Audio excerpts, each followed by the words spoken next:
Right, hi YouTube, I think we're on now. Bit of a change of plan today. Things are kind of different. Wi-Fi going, so I'm doing it this way. Anyway, hi, thanks for looking in. I'm Andy. This is my basic look at the daily astrology as we go into Wednesday the 21st of February 2018. The moon entered Taurus last night, 1911 UK time, and all my times are UK, that is GMT or UTC +1. People tend to either show more patience or be required to show more patience. You know, nothing's ever plain sailing, is it? But it's about patience. It's about digging deep in terms of diligence, making sure you know the shot, keeping striving at a thing. Anything like practical considerations that need a lot of effort are a real good thing to look at while we've got the moon in Taurus. It's also a good time for rest. That's one of those things about Taurus. So you'll have to decide where you stand on that. You know, it is very much a personal thing, the way these things affect us. So we have got a Taurus moon. She'll be in Taurus until Friday.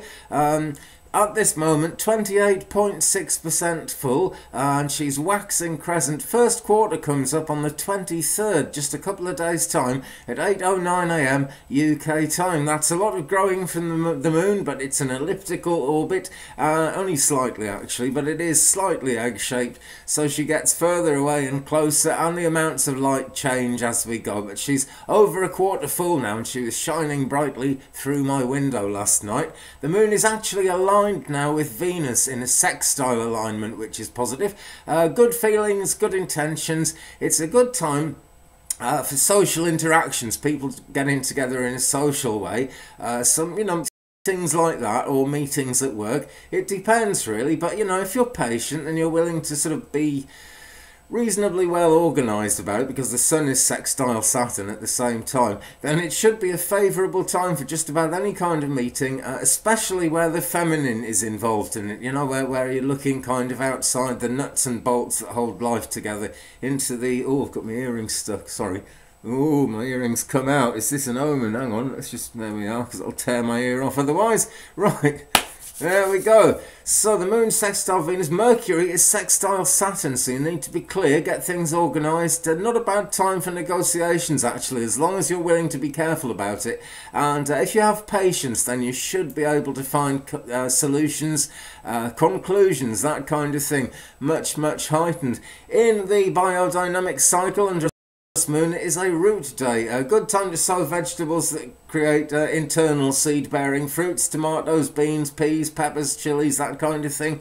Also, of course, good old root vegetables. Can't beat it. Potatoes, carrots, all that kind of exotic stuff we have in the UK. I'll be out there growing some of that today, or at least starting to grow. It doesn't grow very quick, as you can imagine.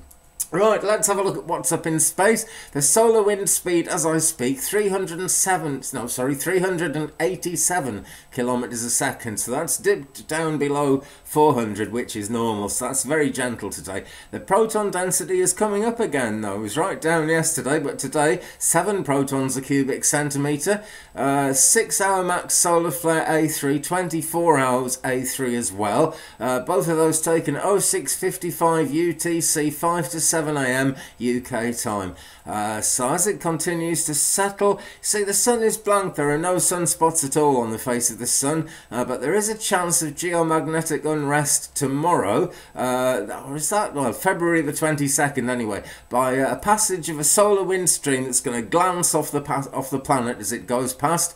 There's a lot of gaseous material in that solar wind stream, coming from a hole in the south of the sun's atmosphere, which is facing our planet at the moment. It's always turning, it's always changing. So there is a 40% chance of minor G1 class geomagnetic storms when it gets here. Exactly when it gets here, we don't know, because that is the way things go. But it is an interesting time, you know, in space and in astrology and in the world in general, because massive changes are coming as we approach 2020. There is no stopping it. Right, well, I am going to just about leave it there for this morning. The idea is to be quick. I haven't actually got a timepiece in front of me, so I don't know how long I've been going, but I hope it's about 5 minutes. Thank you very much for joining me. Keep it Twig, brother. Don't forget to like and subscribe. Leave me a comment. We will share the